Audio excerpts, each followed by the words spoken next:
Madhumita Mukherjee. I promise a better scoring in your physics. चलो मेरा question number 6 देखते हैं. Question number 6, which came in 2006. In an AC circuit, the current lags behind the voltage by pi by 3. The component of the circuit are. आपका option is R and L. B option is L and C. C option is R and C. And D option is only R.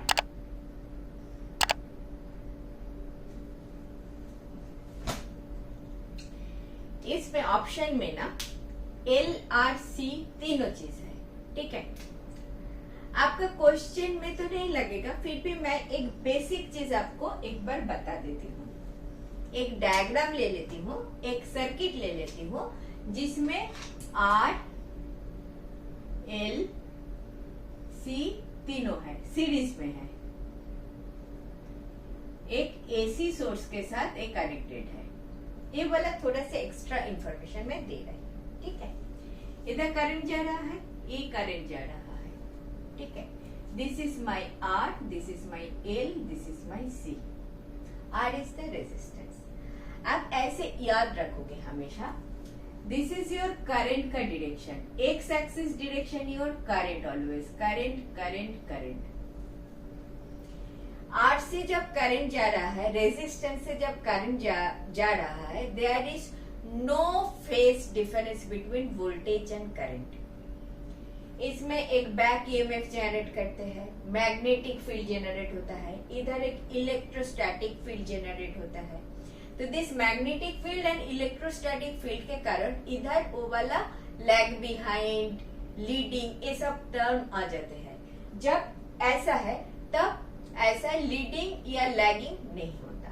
तो आपका voltage जो है, voltage is in the same direction.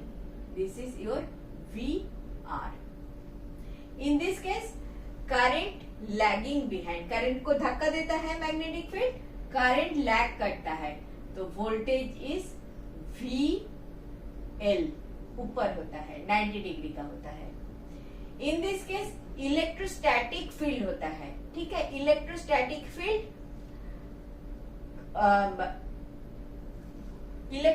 Field होता है. ये current को lag कराते हैं, ये करंट को लीड कराते हैं.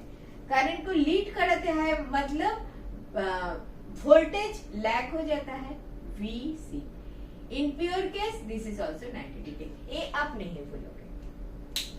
I ऊपर VL, नीचे VC. ठीक है, 90 डिग्री, इसमें कोई डिग्री नहीं, 0 डिग्री. ये वाला चीज आपका दिमाग में होना चाहिए. बहुत काम का चीज है, बार बार आते रहते हैं. अभी मैं इसको रब कर रही हूँ बिकॉज इसके साथ मेरा क्वेश्चन नहीं आ रहा है. This is just for your revision information. ठीक है, ओके. अभी देखो, ओनली आर, मैंने बोला कि आर अगर है, ओनली आर अगर है, देयर इज नो फेज का डिफरेंस, नो फेज का डिफरेंस. करंट और वोल्टेज एक साथ चलता है, तो ये वाला ऑप्शन तो नहीं है. आर एंड सी मैंने आर के लिए ऐसे ऐसे दिखाया था, सी के लिए ऐसे ऐसे दिखाया. This is V, this is I, this is I, this is V, this is I, this is V. जाता है ऑलवेज एंटी क्लॉकवाइज. तो V इज नीचे. आपने बोला AC circuit current lags behind, current तो लैग नहीं कर रहे, V नीचे है. C के लिए तो ये वाला ऑप्शन भी नहीं है. LC के लिए क्या है, this is current V, this is V, this is VC, this is in this case this is VL, this is VC नीचे. फिर भी करंट वोल्टेज, तो इसको एक रिजल्टेंट वोल्टेज आ जाएगा. अगर VL एंड VC सेम है तो 0 हो गया. अगर सेम नहीं है तो एक रिजल्टेंट वोल्टेज आ जाएगा. अगर VC ज्यादा है तो रिजल्टेंट वोल्टेज नीचे की तरफ आ जाएगा. फिर अगर रिजल्टेंट ऐसा हो जाए, बाय एनी चांस रिजल्टेंट नीचे आ जाए, तो करंट लीड हो जाएगा. लेकिन मेरा तो करंट लैग कर रहा है, तो ये वाला ऑप्शन भी नहीं होगा. तो मेरा correct option R and L ही हो सकता है. आपका question solve, your now you have got the number, this is your correct option. ठीक है, अभी ये π/3 वाला चीज जो है लैगिंग फेज, ये सब थोड़ा सा बता देती हूँ क्योंकि हमें आएगा, ये जानना भी जरूरी है। आपका आंसर मिल गया, हाँ इतना जानना है तो आपका आंसर मिल गया। अच्छा अभी देखो, अभी मैंने सिलेक्ट किया R एंड L को, इसको थोड़ा जस्टिफाई कर लेते हैं। एंड ये π/3 कहाँ आ रहा है, हमारा डायग्राम फेजर डायग्राम में कहाँ आएगा, वो सब थोड़ा देख लेते हैं। ठीक है, तो मेरा ये जो है R और L, R है और L है, R है और L है। This is my R, this is my L। R के लिए मैं लिखूंगी this is my I, and इधर ही in this direction there will be V into R which is I into R. In this direction मेरा VL which is I into XL।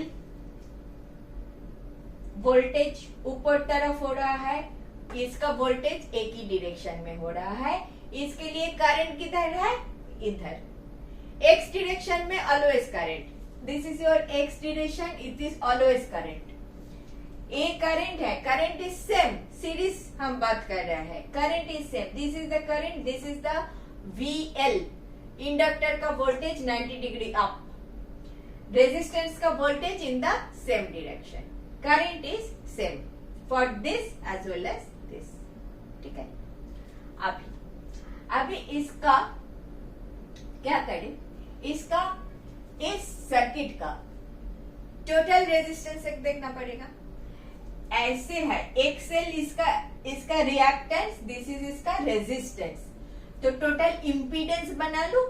Impedance Z equal to क्या होता है, √R² plus, since XC बोल के कुछ नहीं है, XL minus XC होता है, इसका होल स्क्वायर, ये वाला चीज नहीं है, तो R² plus XL²। This is your impedance का फॉर्मूला। कुछ नहीं है इन दोनों का, अगर this much is your VR, this much is your VL, तो इसका एक पैरेललोग्राम बना सकते हो जिसका पाइथागोरस थ्योरम से this is your Z, this is your V equal to I into Z। This is VL, this is VR, this is V, total V, which is I into Z. सारे से, so this one's clear, this one's clear. This V equal to I into Z, Z equal to impedance. V ना, V and V, voltage, voltage square plus voltage square, square root of voltage square, voltage देगा, तो this is your voltage, net voltage। Net voltage कहाँ से आता है, current तो same ही है, दोनों कंपोनेंट में सेम ही करंट, इधर से जो करंट जा रहा है इधर से वही करंट जा रहा है, तो this is the impedance into current is your voltage, net voltage in the circuit.